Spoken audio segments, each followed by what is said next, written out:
এখন আমরা গোকুলনগর স্টেশনে।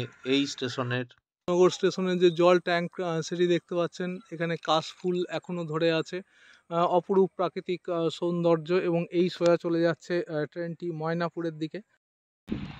ময়নাপুর স্টেশনের একদম শেষ প্রান্তে আমরা এসেছি, অর্থাৎ বিষ্ণুপুরের দিক থেকে শেষ প্রান্তে। এটি হলো ময়নাপুর লেখা সেই দেখুন সেই ময়নাপুর লেখা যে প্ল্যাকার্ড। ময়নাপুর স্টেশনের আমূল পরিবর্তন হয়েছে। এই বসার জায়গাটি দেখুন একদম নতুন করে করা হয়েছে এবং গাছের গোড়াগুলি সুন্দর করে বাঁধিয়ে দেওয়া হয়েছে এবং কালার করা হয়েছে। এটি সেই কৃষ্ণচূড়া গাছ এবং পাশেই আছে একটি টয়লেট।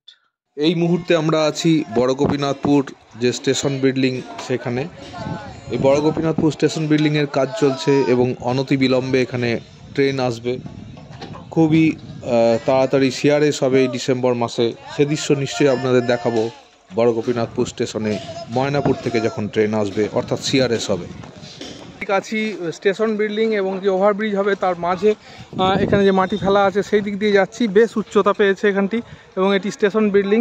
এবং একটা সময় এখানে প্রচুর পরিমাণে যখন ট্রেন আসবে এবং ব্যস্ততম হয়ে যাবে এই জায়গাটি, তখন আপনাদের নিশ্চয়ই দৃশ্যগুলি মনে পড়বে। এরপরই আসছে জয়রামবাটি স্টেশন। জয়রামবাটি স্টেশন বিল্ডিংয়ের ছবি আগেই আপনাদের দেখিয়েছি।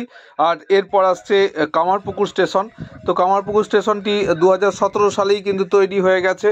বর্তমান অবস্থা এই রকম আছে কামারপুকুর স্টেশনটি।